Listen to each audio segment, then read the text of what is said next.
All right, good night, everyone. I hope all was well today with everyone. I know it was a holiday in Trinidad. And as we get into the study tonight, I hope that we will have not only a closer look, but a fresh look at the Trinity. So this is part one of this series as we are going into actually look at the Trinity much closer. And from last night, we just dealt with the assumptions that Trinitarians make. And we saw from the Bible that none of the assumptions that we went through last night had any biblical basis. So tonight we're going to actually look at the origins now and get into the meat of what exactly the Trinity doctrine, where it started and where it will eventually lead. You can come.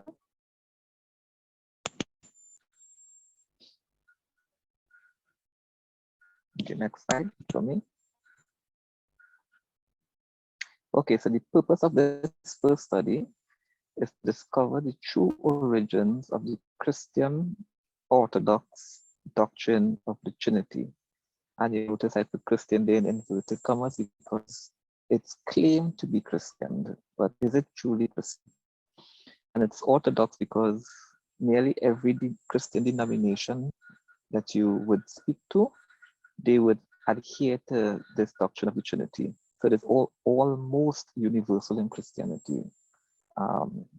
In this first study, we will not be using any extra biblical sources.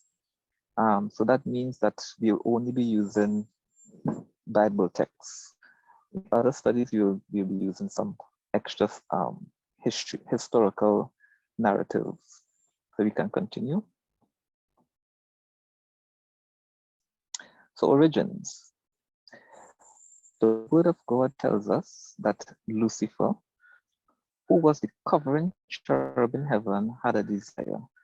And this desire brought about a state of things that caused him and those who sympathized with him to be cast out of heaven.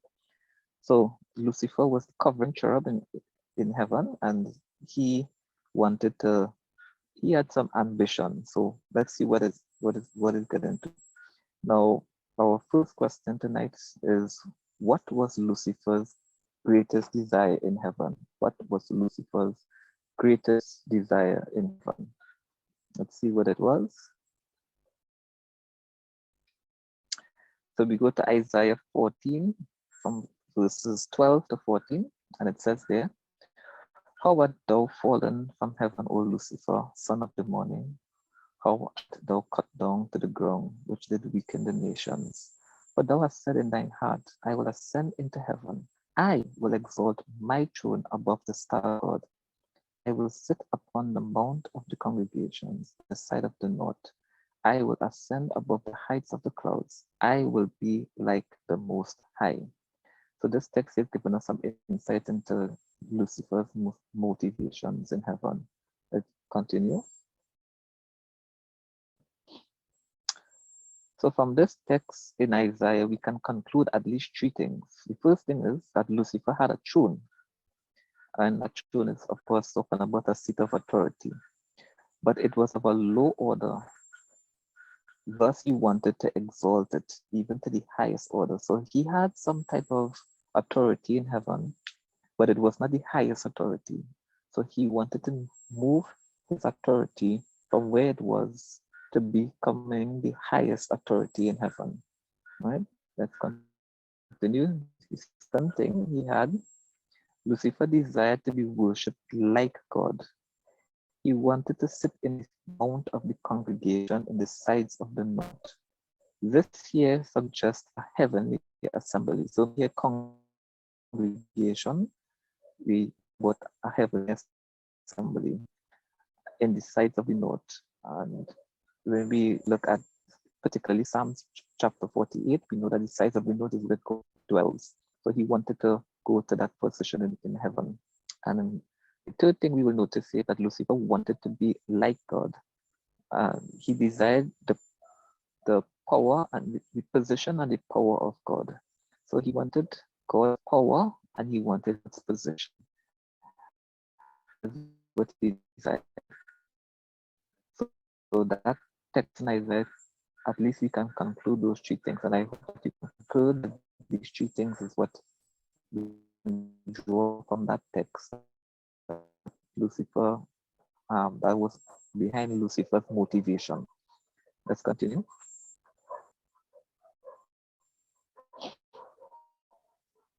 So understanding these three things is essential. So we need to really pinpoint these three things, as these help us identify Lucifer's motives and strategy in his rebellion. This is the end goal of the enemy of souls, to be worshipped as an equal with God. Now, I want to pay particular attention. Lucifer's motivation was not to necessarily remove God from his throne, but to be worshipped as an equal with God. He said, I will be like the Most High, right?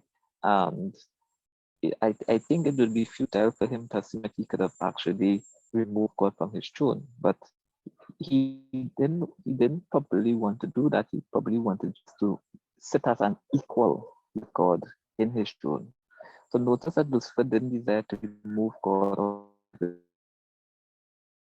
his place, but to sit with God as an equal, right? That's also that's something that we should understand also.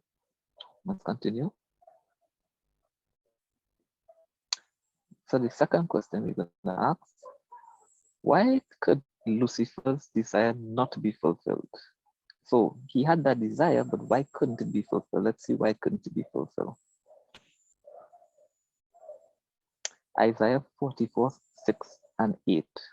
It says there, thus said the Lord, King of Israel, and his Redeemer, the Lord of hosts. I am the first and I am the last, and beside me there is no God. Fear ye not, neither be afraid. Have I not told thee from that time, and have declared it? Ye are even my witnesses. Is there a God beside me? Yea, there is no God. I know not any. We have another text. Let's go ahead. Isaiah 42:8 says, I am the Lord, that is my name, and my glory will I not give to another, neither my praise to graven images. So we see in from these two texts, what do these two texts, give us some insight into? Let's continue. So God has declared that there is no other God beside him, and he would not share his glory nor praise with another. So there's no one beside him, and he's not going to share his glory or praise with anyone else. Continuing. Question number 3. What other declaration has God made concerning who should be worshipped? So we saw from question 2 that God is not going to share his glory with anyone, and he's not going, and there's no one beside him. But does the Bible say anything about who should be worshipped? Let's see. Let's continue. Hebrews chapter 1, verse 5 and 6 and 8. 5 to 6 and 8. It says there, for unto which of the angels said he at any time, Thou art my son, this day I have begotten thee. And again, I will be to him a father, and he shall be to me a son. And again, when he bringeth in the first begotten into the world, he said, and let all the angels of God worship him. But unto the Son he said, Thy throne, O God, is forever and ever. A scepter of righteousness is the scepter of thy kingdom. Let's continue. So from this text in Hebrews, we understand that God declares, one, that he has a son. So the Father here is saying that he has a son. And as we studied last night, as the Jewish mind would understand, being someone's son would make them equal with their father in nature and authority. And we studied that text last night in John chapter 10, verse 30 to 33. So we can go back to that study and see what we said there. Let's go ahead. Number 2, his son has a throne, because he says, thy throne, O God, and his son. So his son has a throne also. And number 3, let's continue. He should be worshipped, right? So the son should be worshipped because he said, let all the angels worship him. And the hymn there, the Father is telling the angels that they should worship the Son. And 4, his Son is fully divine because the Father called him God. So the Father acknowledges the Son's divinity. The Father has called the angels to worship the Son. The Son has a throne, right? So we learn all of these things, and we indeed know that God has a real Son. So Hebrews chapter 1 gives us all of that from that text that we just read there. So the Father has a throne and the Son has a throne. We see this here. So can you now see the problem Lucifer would have? I hope you're seeing the problem he will have now, especially with God's Son. Everything he desired when in heaven, the Son of God had received by inheritance and divine decree. So everything Lucifer wanted a throne, but the Son had the throne. Lucifer wanted to be worshipped, as we saw. The Son was declared, or was the Father declared that the Son should be worshipped. And Lucifer wanted to be like God, and the Son was declared by the Father to be God, right, in nature.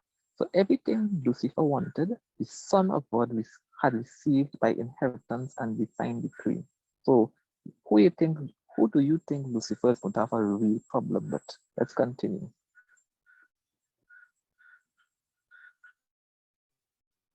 Question number 4. Does the word of God confer a double throne in heaven, a true Father with his Son? So we see from the text, the Father has a throne, we know that, and this, because he says he has no other beside him, but we also see from Hebrews that the Son has a throne. So what does the Bible say? Does the Bible give any more information on this? Let's see. Revelation 3:21.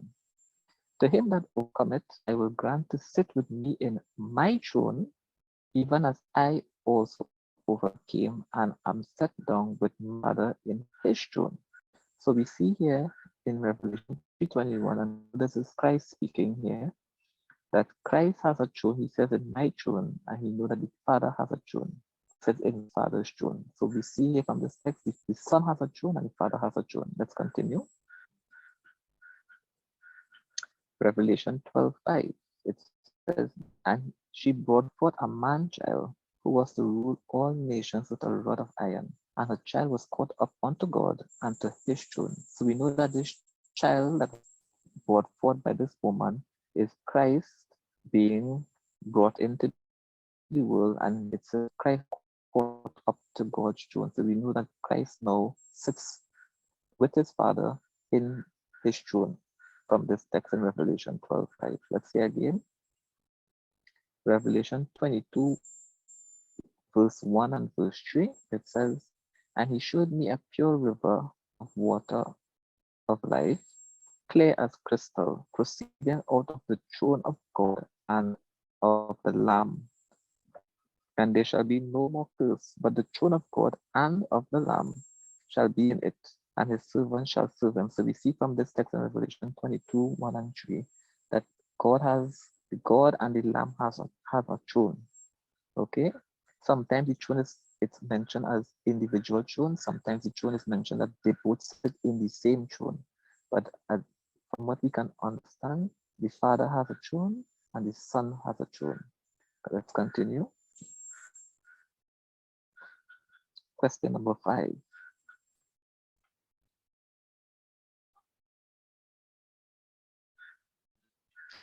Where else can we see this idea of a double throne illustrated in the Word of God? So we see in the New Testament, particularly in Revelation, that there's a double throne. The Father has a throne, the Son has a throne. Is there anywhere else in the Bible that we see the concept of a double throne? Let's continue. Exodus chapter 25, verse 23 to 25.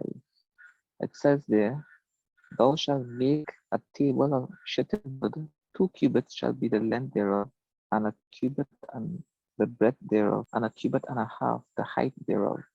And thou shalt overlay it with pure gold, and make thereto a crown of gold round about.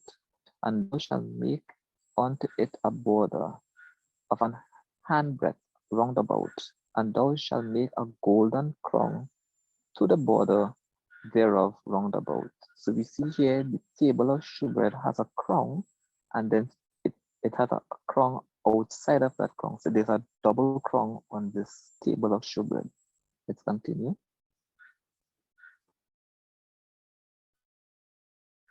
And he put the table in the tent of the congregation upon the side of the tabernacle northward without day. So we see that the table of shewbread was on the northern side of the temple, right? And we realize from Isaiah chapter 14, where did Lucifer want to go? He want to go to the sides of the north. So we see here that this double crown of this table of shewbread represents something. Let's continue.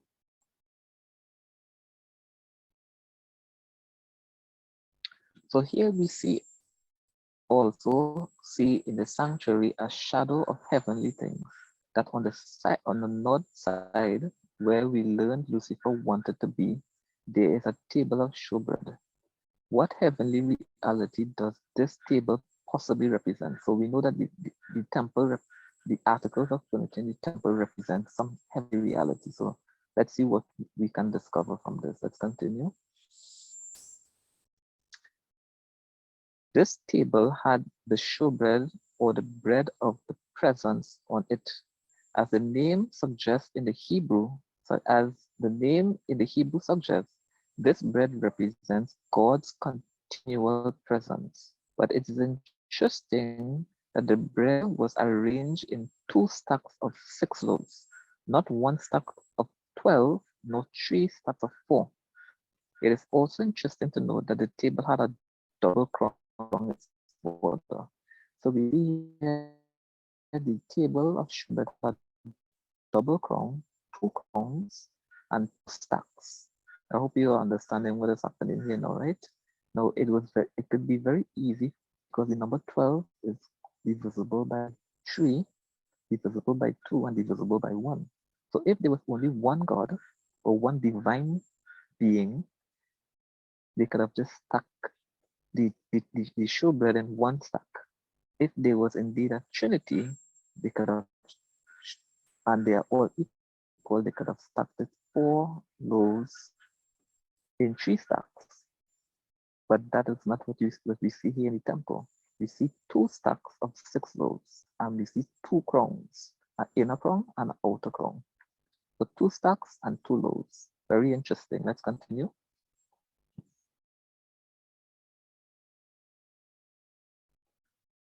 Thus, here in the holy place of the sanctuary, we see a representation of the double throne of the Father and Son. 2 equal stacks and 2 crowns. Let's continue. Question number 6. If Lucifer wanted worship as God, he would have to find some way of inserting himself into this Father and Son throne. What was his answer to this challenge? So we see here that the Father has a throne, the Son has a throne. The Father is to be worshipped, the Son is to be worshipped. But Lucifer, he wants to exalt his throne, and he is also to be worshipped.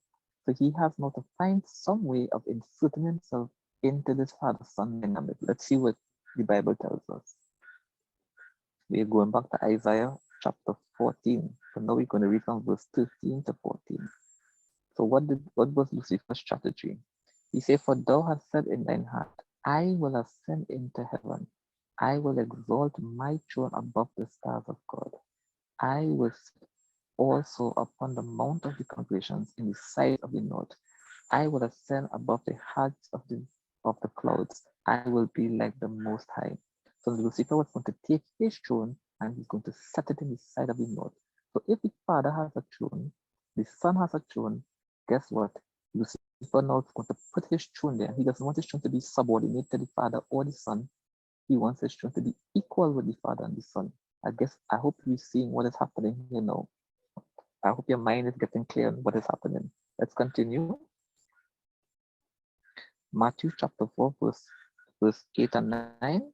It says, Again the devil taketh him up into an exceeding high mountain, and showed him all the kingdoms of the world, and the glory of them, and said unto him, All these things will I give thee, if thou wilt fall down and worship me.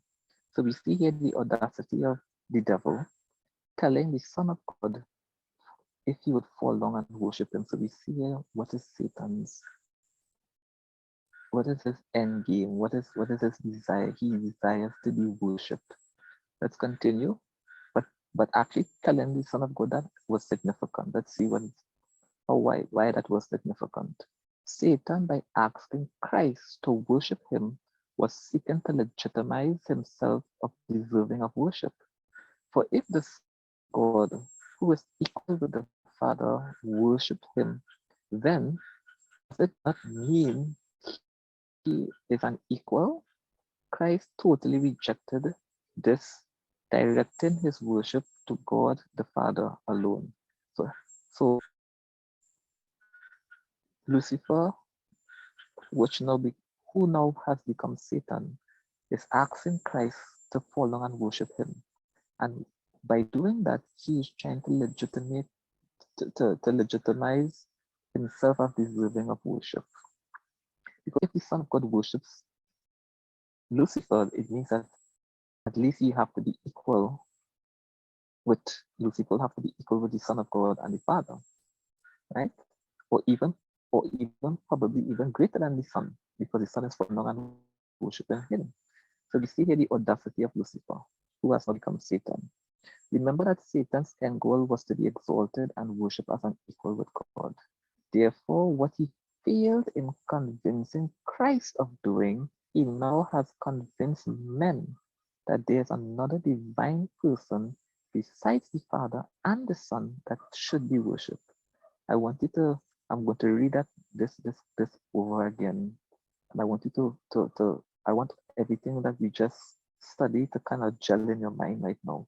Remember that Satan's end goal was to be exalted and worshipped as an equal with God. Therefore, what he failed in convincing Christ of doing, he now has convinced men that there is another divine person besides the Father and the Son that should be worshipped. How has he convinced men of this? What has he used? Your mind should be ringing now with the answer. Let's continue. A question for further thought. One would express that the Trinity concept itself had pagan origins. From this first study, we see that the idea of a Trinity actually predates the pagans. It predates the world itself.